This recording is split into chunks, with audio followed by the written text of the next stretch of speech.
Sarah Chen stood in the massive orientation hall of the Galactic Defense Academy. She looked around at the other new students and felt very small. The hall was bigger than any building she had ever seen on Earth. The walls were made of some kind of blue metal that seemed to glow with its own light. Around her, creatures from 12 different worlds fidgeted nervously. Sarah tried not to stare, but it was hard. To her left stood a group of beings that looked like giant lizards walking on two legs. Their scales were dark green and they had sharp claws on their hands. These were the Draconi, she remembered from her briefing materials. Behind them, insect-like creatures buzzed quietly among themselves. The Vespians had 4 arms and wings that folded against their backs. Their eyes were large and black, and they seemed to see everything at once. There were others too. Tall, thin beings with gray skin called Krillians. Furry creatures with 6 legs called hexapods. And many more that Sarah had only read about in her preparation files. What struck Sarah most was how heavily armed they all looked, even without their weapons. The Draconi had thick, armor-like scales and claws that could probably cut through steel. The Vespians had stinger-like appendages that she knew could inject deadly poison. The Krillians were tall and strong, with muscles that showed even under their gray skin. Sarah looked down at herself. She wore the same uniform as everyone else, but underneath she was just human. No claws, no armor, no poison, no special strength. Just Sarah Chen from Earth, trying not to feel out of place. A loud voice filled the hall. "Attention, cadets." The speaker was Instructor Veltar, a Krillian who stood at least 8 feet tall. His gray skin had scars across it, and his 3-fingered hands looked like they could crush rocks. He wore a military uniform covered in badges and medals. When he spoke, his voice carried easily across the huge room. "Welcome to the Galactic Defense Academy," Veltar said. "You are here to learn how to protect the civilized worlds of our galaxy. This is a great honor and a great responsibility."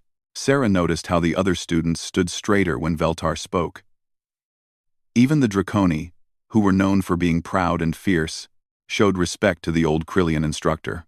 "There are many rules at this academy," Veltar continued. "But there is one rule that is more important than all others. One rule that you must never, ever break." The hall became very quiet. Sarah could hear her own heartbeat. "No weapons of any kind are allowed in this academy," Veltar said. His voice was stern and serious. "Not energy weapons, not blade weapons, not projectile weapons, not biological weapons, nothing that is designed to hurt or kill. This rule exists for your safety and the safety of others. Anyone who breaks this rule will be sent home immediately." Sarah watched as many of the other students touched empty holsters on their belts or looked at bare weapon harnesses. A Draconi near her shifted uncomfortably and flexed his claws. Several Vespians buzzed nervously, their stingers twitching. Sarah realized that most of these beings had probably never been anywhere without weapons before. On their homeworlds, being armed was probably normal. Maybe even required by law. Being told they could not have weapons must feel very strange to them. A Draconi cadet raised his clawed hand. "Instructor Veltar, sir. How are we supposed to defend ourselves during combat training if we have no weapons?" Other students nodded and made sounds of agreement. The question seemed to worry many of them. Veltar was about to answer when Sarah spoke up. Her voice was quiet but clear in the silent hall. "Humans don't need them." Every head in the room turned to look at her. Sarah felt her face get warm, but she did not look away. The Draconi who had asked the question stared at her with yellow eyes. Several Vespians made clicking sounds that might have been laughter. "Excuse me, cadet?" Veltar asked. He sounded surprised. Sarah cleared her throat. "I said humans don't need weapons, sir. To defend ourselves. I mean..." Now there were definitely sounds of amusement from some of the other students. A hexapod near the back made a snorting noise. Even some of the Krillians seemed to be trying not to smile. Veltar studied Sarah for a long moment. His dark eyes seemed to see right through her. "That is an interesting statement, Cadet Chen. We will see if you still believe that after your first week of training." Sarah nodded. "Yes, sir." Veltar continued with his speech about academy rules and expectations. He talked about class schedules and meal times and dormitory assignments. But Sarah noticed that many of the other students kept glancing at her. Some looked curious. Others looked like they thought she was crazy. After the orientation ended, students began to leave the hall in groups. Sarah walked by herself toward the dormitory section. She had studied the academy maps carefully and knew where she was going. As she walked, she heard voices behind her. A group of Draconi cadets was talking in their own language, but she caught her name several times. She did not need to understand their words to know they were talking about what she had said. Sarah did not blame them for thinking she was wrong. Looking at the facts, humans seemed weak compared to most galactic species. Humans had no natural weapons, no armor, no special abilities. Most humans could not even survive on other worlds without special equipment, but Sarah knew something that the other students did not know yet. Something that her instructors back on Earth had taught her before she came to the academy. Humans had spent thousands of years learning how to fight the most dangerous enemy in the galaxy, an enemy that was exactly as smart as they were, exactly as strong as they were, and exactly as determined to win as they were. Other humans. Sarah reached her dormitory room and pressed her hand to the door scanner. As the door slid open, she smiled to herself. The other students would learn soon enough what it meant to fight without weapons, and they would learn what humans had become after millions of years of fighting each other with nothing but their minds and their will to survive. The Academy's no weapons rule was not going to be a problem for her. It was going to be an advantage. The first week at the Galactic Defense Academy was harder than Sarah had expected. Every day brought new classes and new challenges, and every day she felt more out of place among her fellow students. In species biology class, Professor Zendar showed holographic displays of each race's physical capabilities. When the human statistics appeared, Sarah heard several students make sounds of surprise. Not good surprise, the kind of surprise you make when you see something disappointing.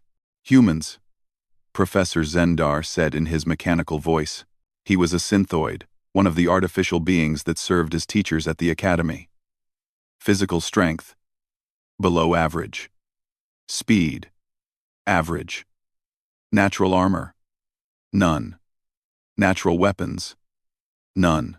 Special abilities, none documented. A Vespian student raised one of her 4 arms. Professor, how did humans become a space-traveling species with such limited physical capabilities? Sarah felt her face turn red as everyone looked at her. She was the only human in the class. An excellent question, Professor Zendar replied. Humans compensated for physical limitations through tool use and social cooperation. However, in terms of individual combat capability, they rank among the lowest of all galactic species. After class, Sarah heard students talking about her in the hallways. They did not try to hide their conversations, and some of them spoke in galactic standard so she could understand. Did you see those human statistics? A Draconi named Krog said to his friends. No claws, no armor, no poison. What was she thinking when she said humans don't need weapons? Maybe she was trying to make a joke, replied another Draconi. Humans do that sometimes, right? Say things they don't mean? A Vespian joined their conversation. I heard that humans are very emotional. Maybe she was just scared and said something stupid. Sarah kept walking, but she listened to every word. She was starting to understand that her classmates had decided she was weak and probably not very smart. That was fine with her. Let them think what they wanted to think. Physical training was the worst part of each day. The academy had different training areas designed for different species, and Sarah had to try them all. In the Vespian flight course, she could barely get off the ground while her insect classmates soared through the air, like they were born to fly. Which, Sarah supposed, they were. In the Draconi strength training, she could not lift even half the weight that the smallest Draconi could handle easily. Krog, who was the biggest Draconi in their class, could lift weights that would crush Sarah flat. In the Krillian endurance course, she was gasping for breath after 10 minutes, while her gray-skinned classmates kept going for hours. Their 3 lungs gave them an advantage that no human could match. Every failure was embarrassing. Other students would stop their own training to watch her struggle and fail. Some of them looked sorry for her. Others looked annoyed that she was wasting everyone's time. But Instructor Veltar noticed something that the other students missed. Every time Sarah failed at something, she got up immediately and tried again. She did not take breaks to feel sorry for herself. She did not complain that the exercises were unfair. She just kept trying. More importantly, she watched everything. While other students rested between exercises, Sarah studied them. She watched how the Draconi moved their large bodies. She noticed that their thick scales were flexible in some places and rigid in others. She observed that they had trouble turning quickly because of their size and weight. She studied the Vespians during flight training. Their wings were strong. But Sarah noticed they had trouble flying in tight spaces. Their large eyes could see in many directions at once, but that seemed to make it hard for them to focus on just one thing. She watched the Krillians during endurance training. They were incredibly strong and could keep going for hours. But Sarah noticed they moved in predictable patterns. They seemed to prefer straightforward approaches to problems. Each species had its strengths, but Sarah was learning that they also had weaknesses. Weaknesses that they probably did not even know about because they had never fought enemies who could think of ways to use those weaknesses against them. During tactical strategy classes, Sarah started to speak up more. When Professor Ketra asked about defensive formations, Sarah would suggest arrangements that seemed strange to other students, but made sense when she explained her reasoning. "Why would you put the strongest fighters in the back?" Krog asked during one class discussion. "That makes no sense." "Because the enemy expects the strongest fighters to be in front," Sarah replied. "If you put your strongest fighters in the back, the enemy will break through your front line, and then find themselves facing your best fighters when they are tired and out of position." Professor Ketra, who was herself a retired Draconi general, nodded slowly. "Interesting perspective, Cadet Chen. Most species prefer to show their strength immediately.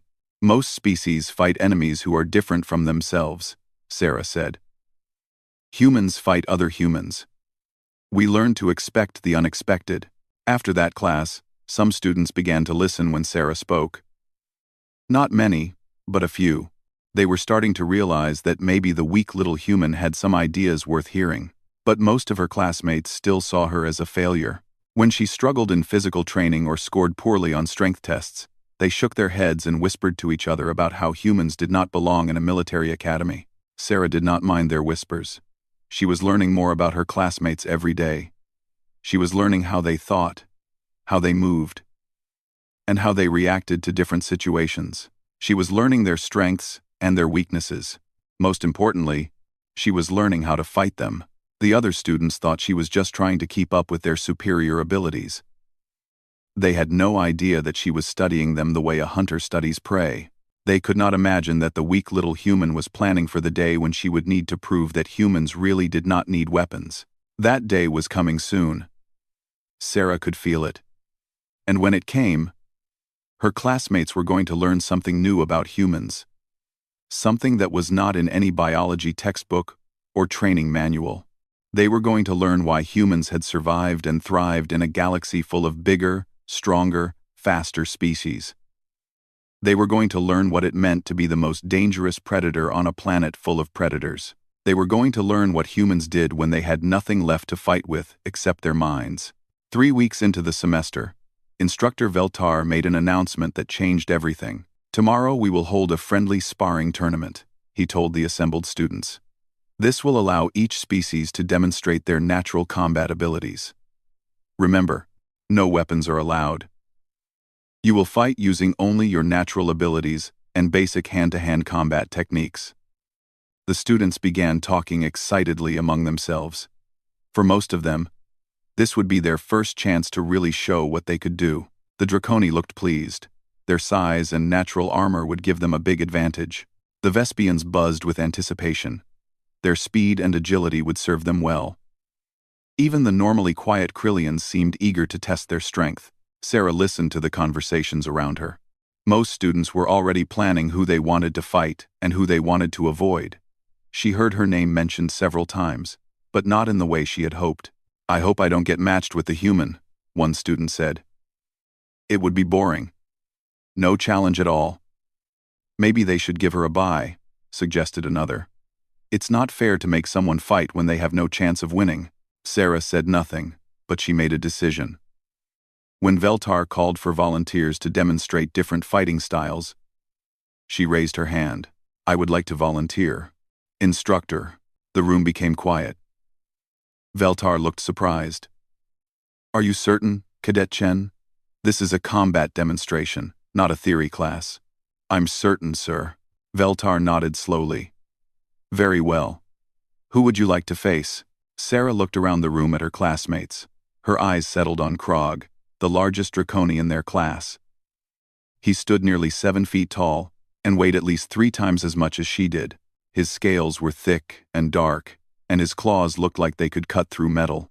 I challenge Krog, Sarah said clearly. The room erupted in surprised voices. Some students laughed. Others looked shocked. A few looked worried, as if they thought Sarah might be having some kind of mental breakdown. Krog himself looked confused. Are you serious? He asked. I don't want to hurt you. You won't, Sarah replied. This made some students laugh even harder. Even Krog smiled, showing his sharp teeth. Cadet Chen, Veltar said carefully. Krog outweighs you significantly. His natural armor will protect him from most attacks, and his strength advantage is considerable. Perhaps you would prefer to face a smaller opponent? No, sir, Sarah said. I want to face Krog. Veltar studied her for a long moment. Finally, he nodded. Very well. But I will stop the fight immediately if I believe you are in danger. The sparring ring was in the center of the gymnasium. It was a circular area marked with energy barriers that would prevent fighters from being thrown out of the ring. Students gathered around to watch, and word spread quickly through the academy. Soon, instructors from other classes were arriving to see what was happening. Sarah and Krog stepped into the ring. Up close, the size difference was even more obvious. Krog's smallest claw was bigger than Sarah's entire hand. His arm was thicker than her leg. I really don't want to hurt you, Krog said quietly. Maybe you should reconsider. Thank you for your concern, Sarah replied. But I'll be fine. Veltar activated the ring's safety systems and stepped back. Begin. When ready, he announced. Krog approached slowly, clearly trying to be gentle. He moved the way Sarah had seen him move dozens of times during training exercises. Powerful, but predictable. He favored his right side slightly because an old injury from his home world had never healed quite right. His balance shifted forward when he prepared to attack because his thick tail was shorter than most Draconi tails. Sarah had been watching Krog for 3 weeks. She knew exactly how he moved, how he thought, and where his weaknesses were.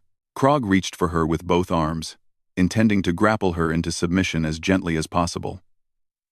It was the standard Draconi fighting technique: use superior size and strength to control the opponent.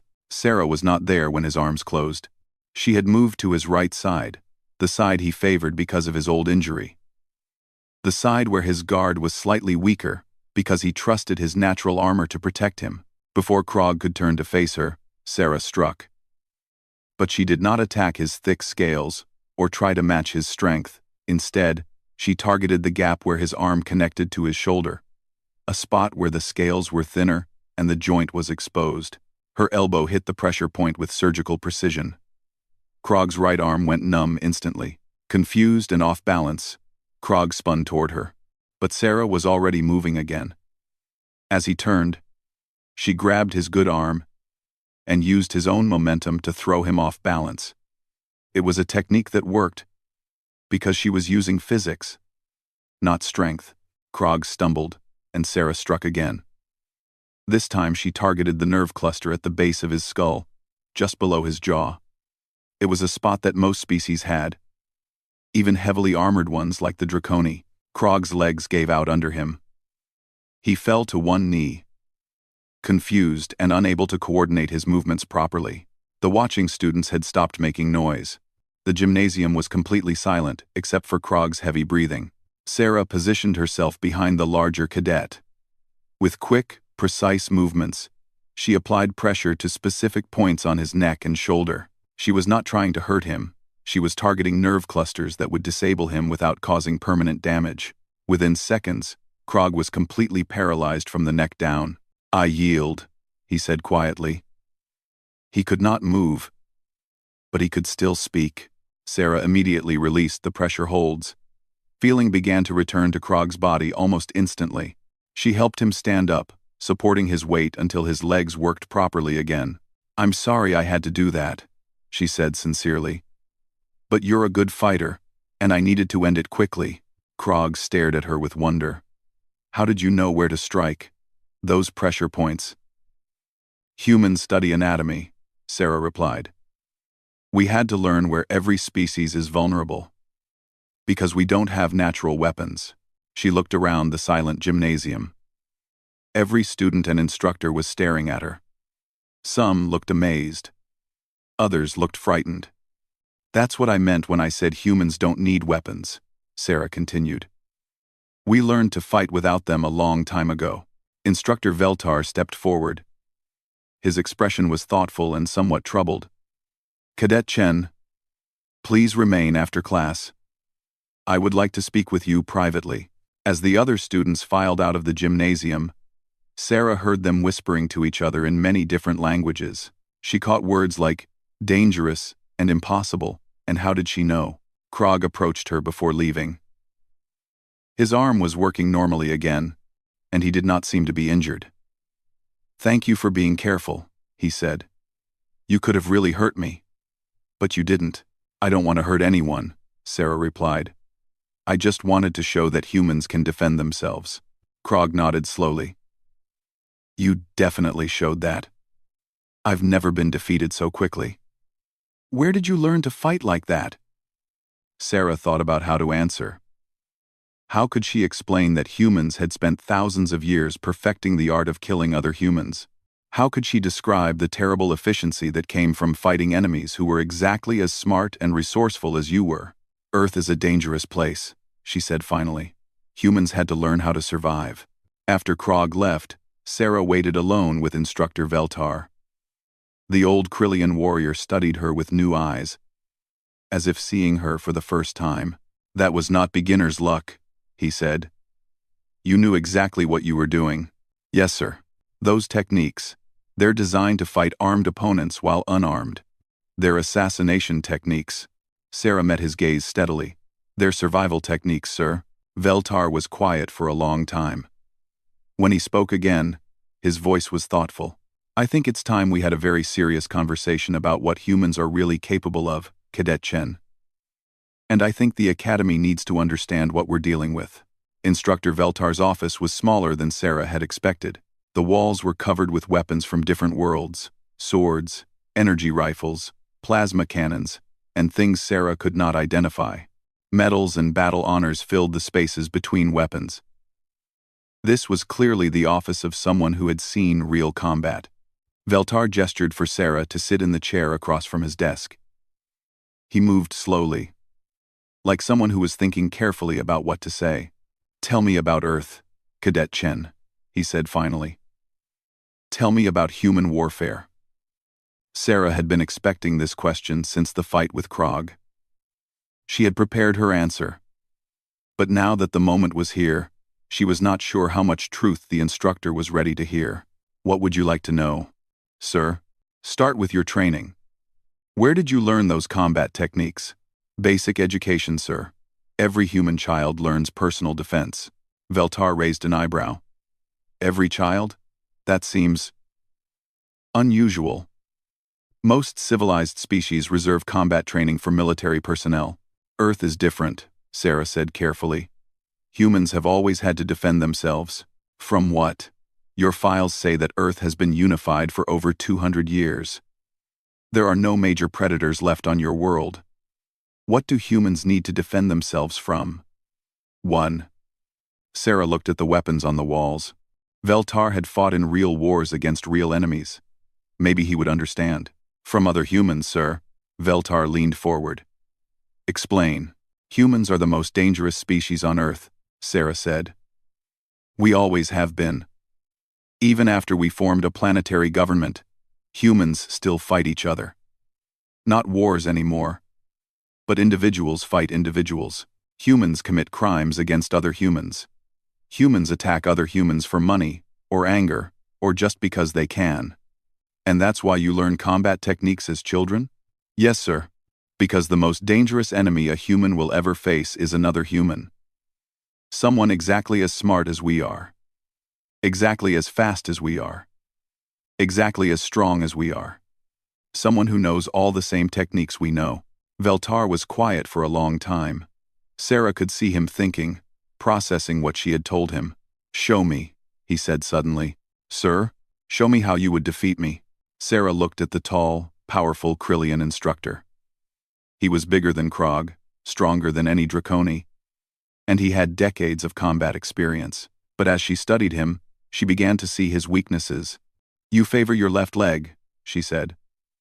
"Probably an old injury from combat. Your right shoulder is higher than your left. Another old injury. Maybe from a weapon wound. When you're thinking hard, you touch your throat near the base of your neck. That's probably where your vocal cords are most vulnerable." Veltar's hand moved instinctively toward his throat, then stopped. "You're very observant," he said. "I have to be. You could kill me with one hand, so I have to know exactly where and how to strike to stop you before you can use your strength. And you could do that? Stop me?" Sarah nodded. "If I had to, yes, sir.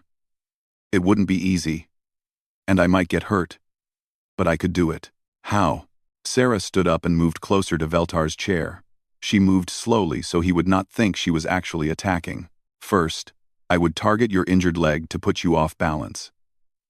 Then, while you were falling, I would strike your throat to disrupt your breathing. Then I would target the nerve cluster behind your left ear to disorient you. After that, I could disable you safely." She demonstrated the movements slowly, showing exactly where she would strike and how. Veltar watched with growing amazement.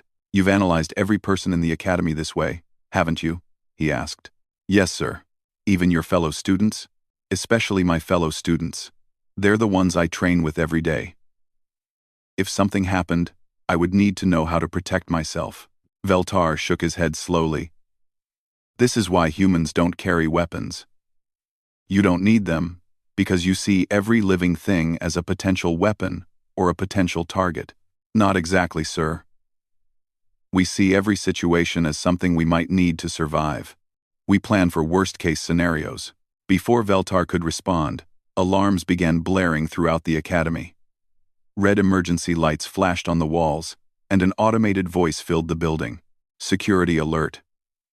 Unknown vessels approaching. All students report to emergency shelters immediately." "This is not a drill."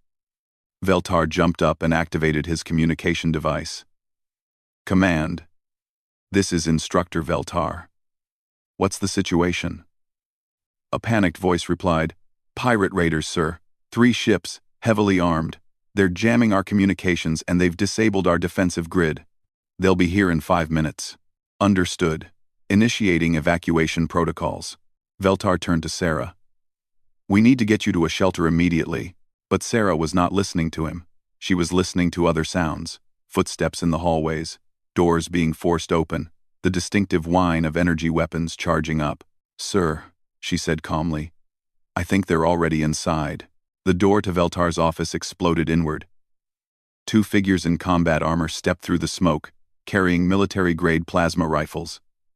Their armor was scarred and dirty, and their weapons looked well used. These were not Academy security guards. "Nobody move," one of the raiders shouted. His voice was distorted by his helmet's speaker system. "Hands where we can see them." Veltar slowly raised his hands. Sarah did the same.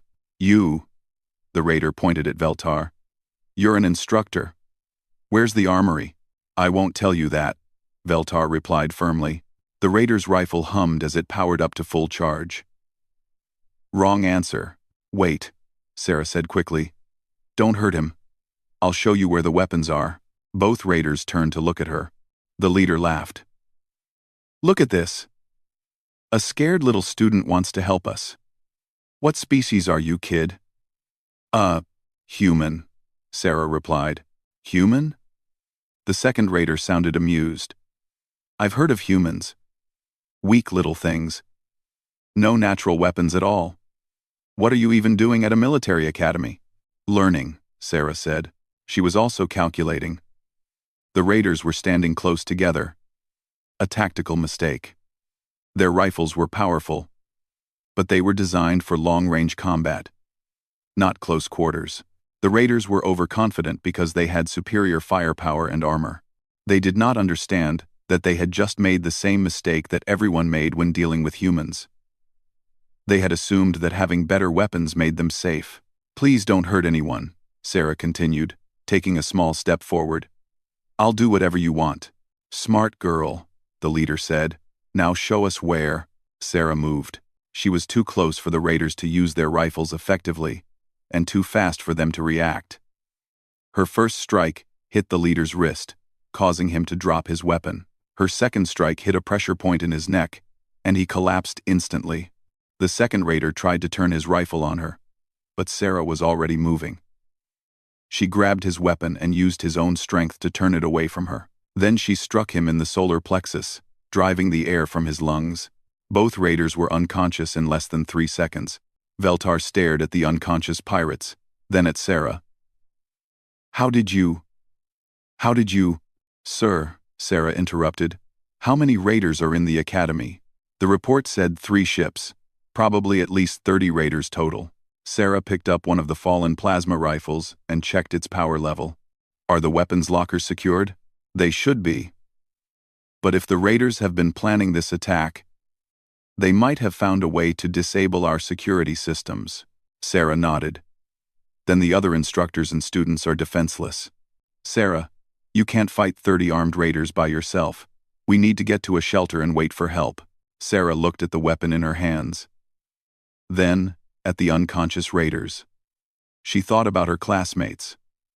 Krog, who had been kind to her even after she defeated him. The Vespians, who were probably terrified and unable to fly in the narrow hallways. The Krillians, who were strong but had never faced enemies who used stealth and surprise. Instructor Veltar, she said quietly. What did I tell you on the first day about humans and weapons? Veltar remembered. You said humans don't need them. Sarah checked the rifle settings and slung it over her shoulder. That's still true. But now I have one anyway. She moved toward the destroyed doorway, checking the hallway for more raiders. Where are you going? Veltar demanded. Sarah paused at the threshold. When she turned back to look at him, her expression was completely calm. There was something in her eyes that Veltar had never seen before, something cold and dangerous and utterly determined. I'm going hunting, she said. Sarah moved through the academy corridors like a shadow. The emergency lighting cast everything in red, and the constant alarm made it hard to hear approaching footsteps. But Sarah had advantages that the raiders did not expect. She knew every hallway, every classroom, every maintenance tunnel in the building. She had memorized the layout during her first week, the way humans always learned their environment. More importantly, she understood something about warfare that the raiders had forgotten. The strongest weapon was not always the biggest gun. Sometimes it was the mind that knew how to use everything else. Sarah heard voices ahead, 2 raiders forcing their way into a classroom where students were hiding. She could hear Vespian clicking sounds, which meant the insect-like beings were terrified. Vespians made those noises when they could not fly away from danger. Sarah approached silently, staying in the shadows. The raiders were standing in the doorway, pointing their weapons at a group of students huddled in the corner. Where are the instructors? One raider demanded. We know there are weapons stored in this section. We don't know, a Vespian student replied. Please don't hurt us. Sarah studied the situation. The raiders were focused on the students and had not noticed her approach. They were standing close together again. Another tactical mistake. Their weapons were pointed forward, leaving them vulnerable from the sides. Sarah did not use her stolen rifle. Plasma weapons made noise and light, and that would alert other raiders to her location. Instead, she picked up a piece of broken metal from the floor. Debris from a damaged wall panel. She threw the metal down the hallway behind the raiders. It clattered loudly against the far wall. Both raiders spun toward the sound, moving away from the students and exposing their backs to Sarah. She moved quickly and silently, striking pressure points on both their necks before they could turn around. They collapsed without making a sound. "Are you all right?" Sarah asked the students. Several Vespians stared at her with their large, compound eyes. One of them, a student named Zidara, buzzed quietly. "Sarah, how did you do that?" "Those raiders had military weapons. I know where they're vulnerable," Sarah replied. "Listen carefully. I need you to spread the word to other students.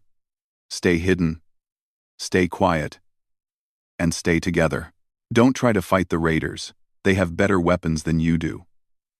But if you see any instructors, tell them that some of the raiders are unconscious and their weapons are available." "What are you going to do?" Xitara asked. Sarah checked the power levels on the raiders' weapons and took their spare energy cells. "I'm going to find their leader." She left the students and continued moving through the academy. In the next hallway, she found signs of a battle. Scorch marks on the walls showed where plasma weapons had been fired. A Krillian instructor named Mordek was unconscious but breathing. His natural toughness had probably saved his life. Sarah heard voices from the main gymnasium, the same place where she had fought Krog 3 weeks earlier. It sounded like the raiders were gathering prisoners there.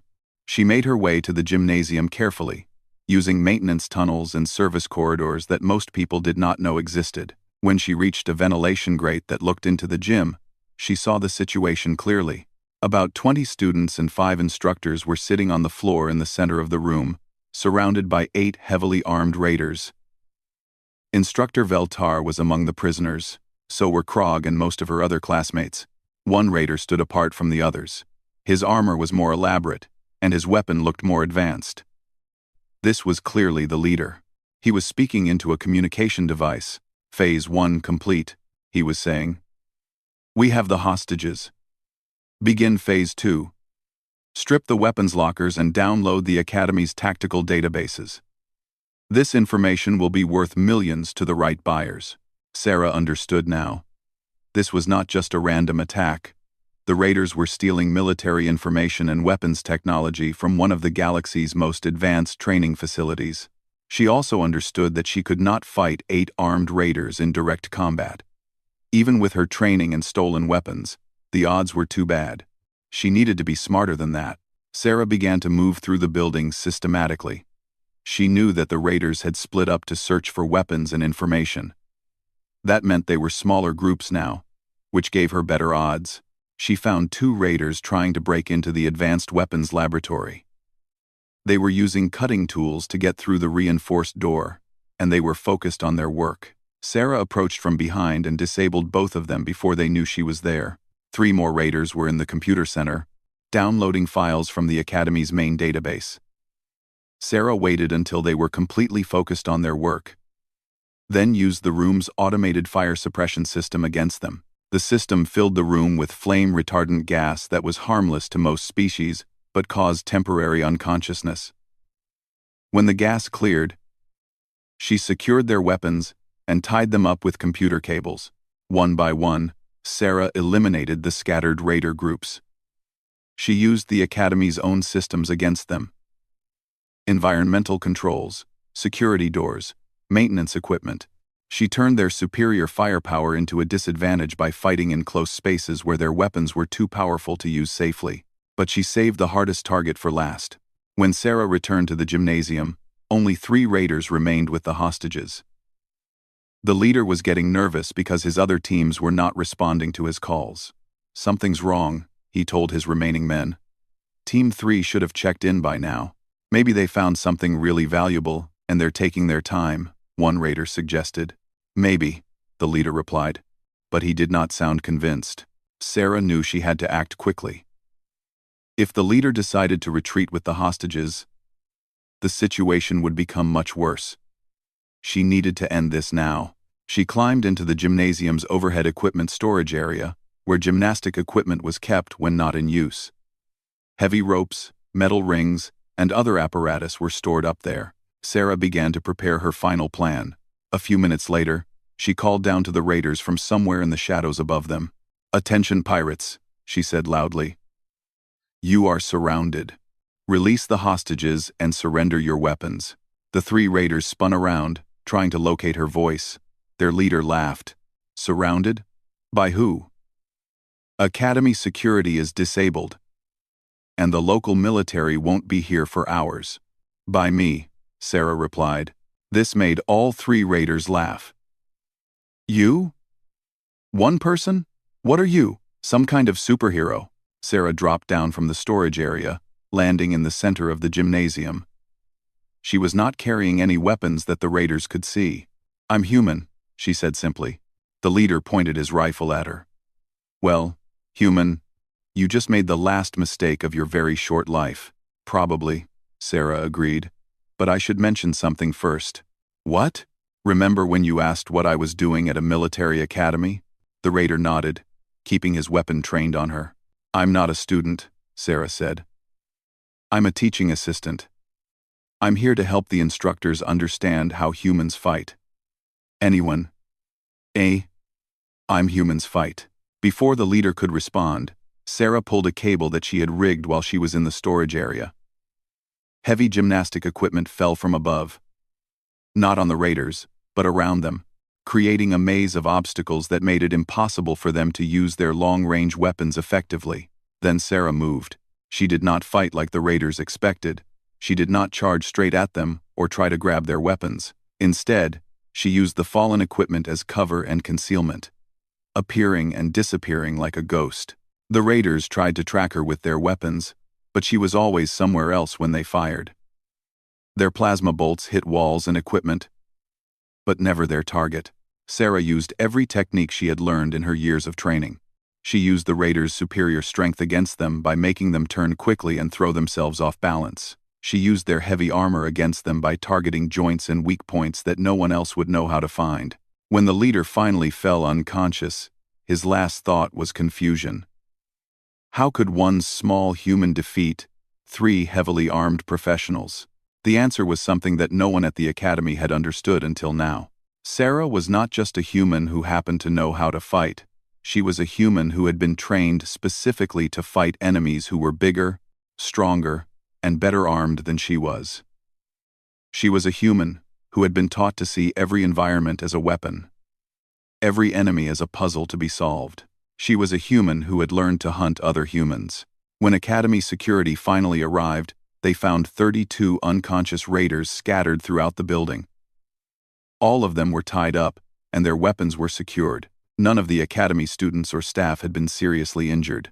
They also found Sarah sitting quietly in the gymnasium, surrounded by grateful classmates and amazed instructors.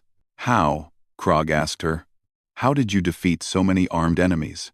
Sarah looked around at her fellow students. 3 weeks ago, they had thought she was weak and helpless. Now they understood that they had been wrong. You remember what I said on the first day? She asked. About humans not needing weapons? They all nodded. That's because we learned something that most other species never had to learn, Sarah continued. We learned how to be weapons ourselves. Instructor Veltar approached her, his expression thoughtful and respectful. Cadet Chen, I believe the Academy needs to reconsider our curriculum. Perhaps you could help us develop some new classes. What kind of classes, sir? Classes that teach what you just demonstrated.